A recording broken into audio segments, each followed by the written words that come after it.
জাতীয় সঙ্গীত হলো যে কোনো দেশের যে কোনো জাতির তার ভালোবাসার আবেগের জায়গা এবং এই জাতীয় সঙ্গীত আমার মনে হয় যে দেশের প্রাণ ভোমরা যেটা বলা হয় সেইখানে একটা জায়গা করে রেখেছে অবশ্যই।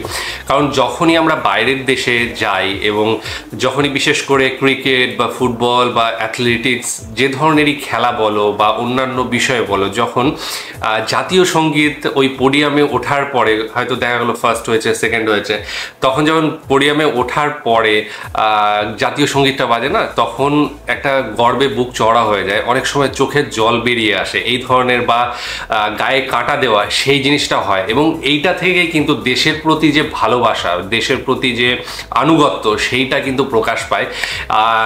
আমরা ইভেন অনেক সিনেমাতেও দেখেছি যে জাতীয় সঙ্গীত কিন্তু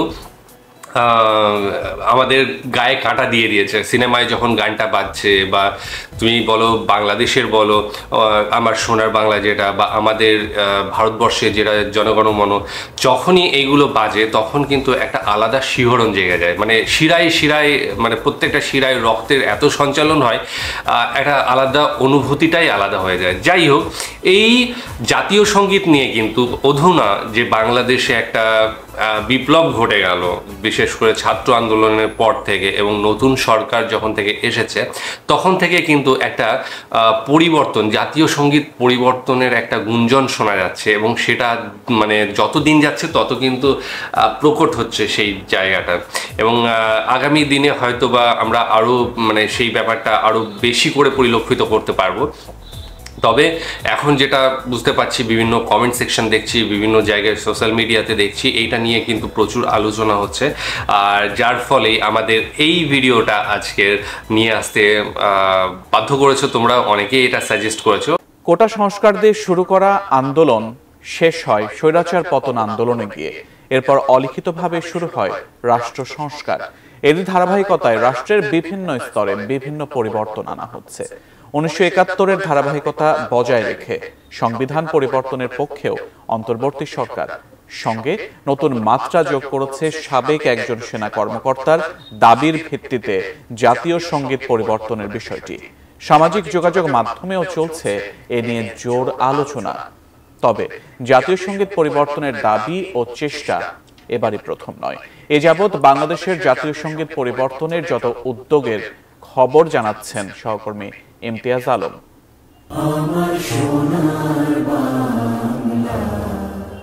একটি দেশের জাতীয় সঙ্গীত সেই দেশ ও জাতির কাছে মর্যাদা ও গৌরবের প্রতীক। একটি জাতিকে স্বদেশের মূল্যবোধ ও দেশপ্রেমে উদ্বুদ্ধ করা তো বটেই, আন্তর্জাতিক পরিমণ্ডলে ও রাষ্ট্রীয় আচারে সঙ্গীতের পরিবেশন সেই দেশ ও জাতির প্রতিনিধিত্ব করে থাকে। তাই জাতীয় সঙ্গীতের রয়েছে একটি আলাদা গুরুত্ব। সম্প্রতি শেখ হাসিনা সরকারের হাতে গুমের শিকার হওয়া বাংলাদেশ সেনাবাহিনীর একজন সাবেক ব্রিগেডিয়ার জেনারেল আব্দুল্লাহিল আমান আজমি তার গুম জীবনের বর্ণনা দেওয়ার জন্য একটি ভার্চুয়াল প্রেস ব্রিফিং করেন। তখন সংবিধানের সঙ্গে জাতীয় সঙ্গীত পরিবর্তনের দাবি জানান তিনি। এরপরে শুরু হয় পক্ষে বিপক্ষে আলোচনা সমালোচনা। পাঁচের বঙ্গভঙ্গ রদের জন্য এটা রবীন্দ্রনাথ লিখেছিল, আমার সোনার বাংলা আমি তোমায় ভালোবাসি। এই জাতীয় সঙ্গীত দুই বাংলা এক করার জন্য জাতীয় সঙ্গীত। এই জাতীয় সঙ্গীত আমাদের স্বাধীন বাংলাদেশের অস্তিত্বের পরিপন্থী।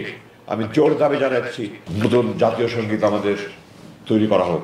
তবে এবারই প্রথম নয়, এর আগেও বহুবার বাংলাদেশের জাতীয় সঙ্গীত পরিবর্তনের জন্য আলোচনা হয়। শুধু তাই নয়, রাজনৈতিকভাবে প্রস্তাব আনা হয়েছিল আমার সোনার বাংলা গানটিকে বাদ দিয়ে অন্য কোনো গানকে জাতীয় সঙ্গীত হিসেবে চালু করার।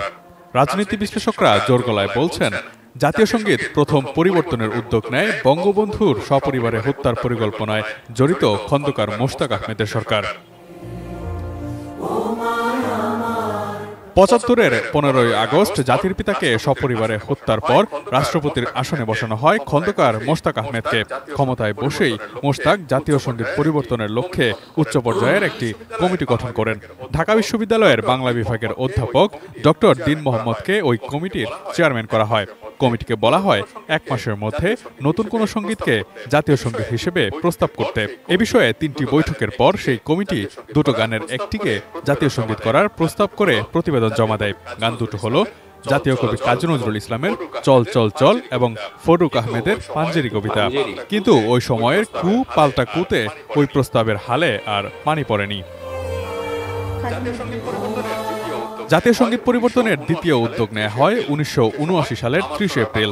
সে সময় আমার সোনার বাংলাকে বাদ দিয়ে প্রথম বাংলাদেশ আমার শেষ বাংলাদেশ এই গানটিকে জাতীয় সঙ্গীত করার প্রস্তাব করা হয়। সে সময় ক্ষমতায় ছিলেন জিয়াউর রহমান। ওই সময়ের মন্ত্রিপরিষদ বিভাগের নথি পর্যালোচনা করে দেখা যায় তৎকালীন প্রধানমন্ত্রী শাহ আজিজুর রহমান এক গোপন চিঠিতে লেখেন, রবীন্দ্রনাথ ঠাকুরের লেখা একটি গান ভারতের জাতীয় সঙ্গীত, তিনি বাংলাদেশের নাগরিক নন। আমার সোনার বাংলা গানটি আমাদের সংস্কৃতির চেতনার পরিপন্থী বিধায় জাতীয় সঙ্গীতের পরিবর্তন আবশ্যক। ওই চিঠিতে আমার সোনার বাংলার পরিবর্তে প্রথম বাংলাদেশ আমার শেষ বাংলাদেশ এই গানটিকে জাতীয় সঙ্গীত করার প্রস্তাব করেন শাহ আজিজুর রহমান।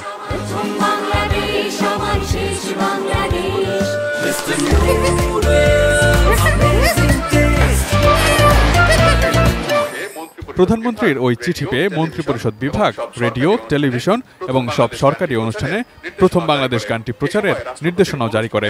এ সময় রাষ্ট্রপতির অনুষ্ঠানে জাতীয় সঙ্গীতের পাশাপাশি প্রথম বাংলাদেশ গানটিও গাওয়া শুরু হয়। সেই উদ্যোগ থেমে যায়, পাথরে চাপা পড়ে সেই নির্দেশনাও। জাতীয় সঙ্গীত পরিবর্তনের তৃতীয় দফার উদ্যোগ নেওয়া হয় 2001 থেকে 2006 সালে বিএনপি জামায়াত জোট সরকারের আমলে। 2002 সালের 19 মার্চ তৎকালীন শিল্পমন্ত্রী মতিউর রহমান নিজামী এবং সমাজ কল্যাণমন্ত্রী আলী আহসান মুজাহিদ জাতীয় সঙ্গীত পরিবর্তনের লক্ষ্যে একটি যৌথ সুপারিশপত্র প্রধানমন্ত্রীর কাছে জমা দেন। স্বাক্ষরিত ওই চিঠিতে বলা হয়, সময়ের পরিবর্তনের সঙ্গে আমাদের ইসলামী মূল্যবোধ ও চেতনার আলোকে জাতীয় সঙ্গীত সংশোধিত হওয়া প্রয়োজন। তৎকালীন প্রধানমন্ত্রী বেগম খালেদা জিয়া ওই অনুরোধপত্রটি সংস্কৃতি মন্ত্রণালয়ে পাঠান। সংস্কৃতি মন্ত্রণালয়ের দায়িত্বপ্রাপ্ত মন্ত্রী খুরশিদ জাহান হক বিষয়টি অতি গুরুত্বপূর্ণ বলে সচিবের কাছে প্রেরণ করেন। সচিব জাতীয় সঙ্গীত পরিবর্তন সংস্কৃতি মন্ত্রণালয়ের এখতিয়ার বহির্ভূত বিষয় বলে তা মন্ত্রিপরিষদ বিভাগে প্রেরণ করেন। একই বছরের 19 আগস্ট প্রস্তাবটি সংস্কৃত মন্ত্রণালয়ে পাঠানো হয়, কিন্তু সেই সরকারের আমলেই প্রস্তাবটি আর গৃহীত হয়নি।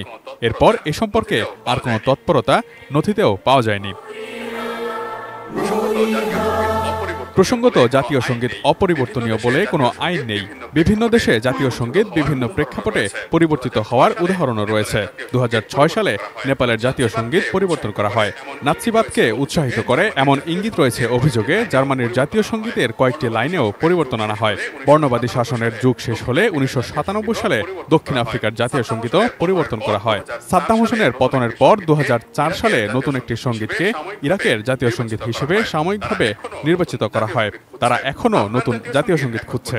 আফগান জাতীয় সঙ্গীত এখন পর্যন্ত কয়েকবার পরিবর্তিত হয়েছে।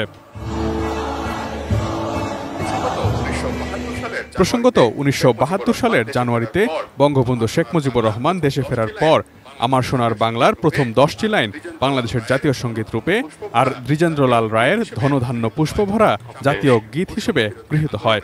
সাম্প্রতিক বৈষম্য বিরোধী আন্দোলনের সময়ও দ্বিজেন্দ্রলাল রায়ের ধনধান্য পুষ্পভরা গানটি ব্যাপকভাবে জনপ্রিয় হয় এবং এই গানকে জাতীয় সঙ্গীত করার দাবি জানিয়ে সামাজিক যোগাযোগ মাধ্যমে আলোচনাও হয়। Imtiaz Alam, desk report, ATN news. জাতীয় সঙ্গীতে প্রত্যেকটা মানুষের যে মনের যে সম্পৃক্ততা সেটা কিন্তু অবশ্যই থাকা দরকার এবং যে আবেগ সেটাও থাকা দরকার। মানুষ যদি সেই জাতীয় সঙ্গীত, দেশের জাতীয় সঙ্গীতদের যে মর্যাদা সেটা যদি না দিতে পারে তাহলে আমার মনে হয় যে সেই জাতীয় সঙ্গীত পূর্ণতা পায় না। এবং এখানে দ্বিমত আমি কিন্তু দেখতে পাচ্ছি যে বাংলাদেশের মানুষের মধ্যে বিভিন্ন রকমের দ্বিমত রয়েছে জাতীয় সঙ্গীত নিয়ে। হয়তো বা ম্যাক্সিমাম যারা রয়েছে তারা এখন যেটা আমার সোনার বাংলা পরিবর্তনের দাবি রাখছে। হ্যাঁ, না, ম্যাক্সিমাম হয়তো দেখা যাচ্ছে যে জাতীয় সঙ্গীত যেটা রয়েছে সেটার পক্ষে, কিন্তু কিছুটা হলেও একটা সংখ্যা রয়েছে যারা কিনা জাতীয় সঙ্গীতকে পরিবর্তন করতে চাইছে। তো সেই জায়গা থেকে আমার মনে হয় যে এটা নিয়ে ভাববার হয়তো সময় এসেছে, বা আগেও আমরা দেখেছি যে পরিবর্তনের চেষ্টা করা হয়েছে। 1975 মানে 1971 যখন দেশ স্বাধীন হলো তারপর থেকে 1975 থেকে কিন্তু স্টার্ট হয়ে গেছে। তখন মোস্তাক খান্ডাকার যিনি রাষ্ট্রপতি হয়েছিলেন তার সময় থেকেই এইটা চেঞ্জ করার ট্রাই করা হচ্ছিল। তখন দুটো গানকে সিলেক্ট করা, একটা হচ্ছে কাজী নজরুল ইসলামের চল চল চল, আর আরেকটা হচ্ছে পাঞ্জারি কবিতা। তো এই দুটো দিয়ে চল চল চল অবশ্যই জাতীয় কবির, তার তো অবশ্যই নাম আসা দরকার, যে সমস্ত কবিতা রয়েছে, ঠিক আছে। তো অসাধারণ একটা কবিতা চল চল চল, এবং তারপরে পাঞ্জারি কবিতা। হ্যাঁ, তো পরবর্তী সময়ে আবার আরেকটা যে বাংলা গান করা হয়েছিল, যে আমার বাংলাদেশ কি প্রথম বাংলাদেশ, আমার বাংলাদেশ শেষ বাংলাদেশ। তো এই গানটাও কিন্তু পরবর্তী সময়ে চেষ্টা করা হয়েছে। ইদানিং আমি যেটা দেখছি যে ইঞ্চি ইঞ্চি দিয়ে রক্ত, এরকম কিছু একটা, ইঞ্চি ইঞ্চি দিয়ে রক্ত দিয়েছি, এরকম কিছু একটা কবিতা, সেটাকে গান করার চেষ্টা বলা হচ্ছে। তোমরা একটু ভালো করে দেখবে, সোশ্যাল মিডিয়াতেই কিন্তু এইটা বলা হচ্ছে। আর তাছাড়াও দ্বিজেন্দ্রলাল রায়ের আমরা যেটা দেখলাম, আমি এতদিন জানতাম না যে ওটা জাতীয় গীত হিসেবে নেওয়া রয়েছে বাংলাদেশে, যে দ্বিজেন্দ্রলাল রায়ের ওইটা কি যেন ধনধান্যে পুষ্পে ভরা। তো আমি জাতীয় সঙ্গীত অবশ্যই জানতাম, যে আমার সোনার বাংলাদেশ, এটা তো অবশ্যই জানতাম, কিন্তু এই যে এত সুন্দর একটা গান জাতীয় গীত হিসেবে নেওয়া রয়েছে, যেটা হচ্ছে জানা ছিল না। তো ভীষণ ভালো লাগলো। তবে এখন যেটা বলতে চাইছি, যে পক্ষে বিপক্ষে মানুষ রয়েছে এবং আগাগোড়ায় রয়েছে এটার বিভিন্ন কারণ দেখিয়ে, বিপক্ষে মানুষ যেমন রয়েছে বিভিন্ন কারণ দেখিয়ে, সেখানে মানুষ পক্ষেও রয়েছে। পক্ষে যারা রয়েছে তারা বাংলা এবং সেই আকাশ বাতাস মাটি যেগুলো, আবার কিছু কিছু মানুষ রয়েছে যে না এটা কেন হবে, এটাই একটা ইসলামিক ব্যাপার স্যাপার নেই, যেটা বলা হয় যে বাংলাদেশ একটা ইসলামিক রাষ্ট্র, বা যদিও মানে সংবিধানে আছে কিনা আমি জানি না, তবে যেহেতু সংখ্যাগুরু রয়েছে ইসলাম, তো সেইখানে ইসলামিক যে সমস্ত সংস্কৃতি রয়েছে, সেখানে যেমন শিরক যে বলা হয় সেইটা থাকবে না জাতীয় সঙ্গীতে।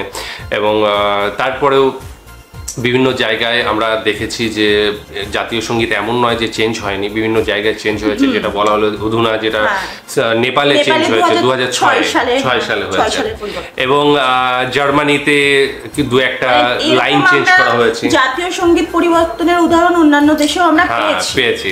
সুতরাং যে চেঞ্জ করা যে যাবে না সেটা কিন্তু নয়, করা যেতে পারে, কিন্তু সেটা অবশ্যই প্রত্যেকটা মানুষের সহমতটা থাকতে হবে এবং আবেগ সেখানে কিন্তু কাজ করবে।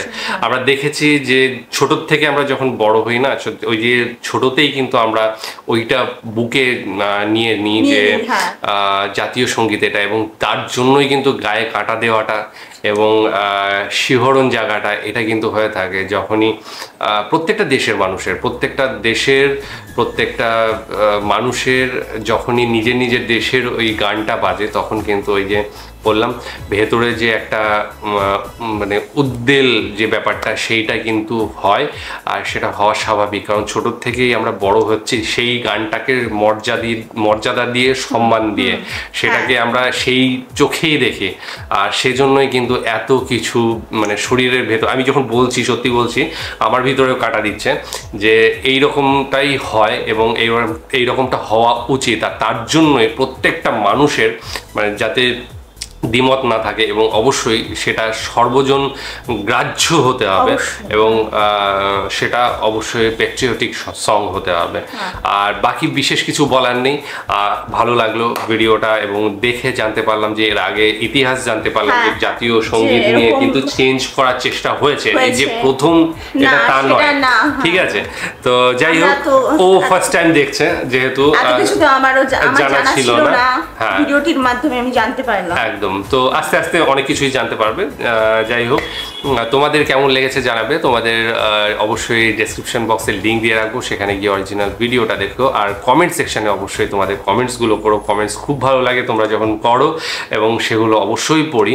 হয়তো বা রিপ্লাই সবগুলো দেওয়া সম্ভব হয় না, এত এত কমেন্টস থাকে, কিন্তু আমি পড়ি মোটামুটি 90% মানে কমেন্টস আমার পড়া হয়। যাই হোক, ভালো লাগলো, আশা করছি তোমাদেরও ভালো লাগছে। আজকের মতো এখানেই শেষ করছি, আগামী দিন আবার আসছি অন্য কোনো ভিডিও নিয়ে। ততক্ষণের জন্য টাটা।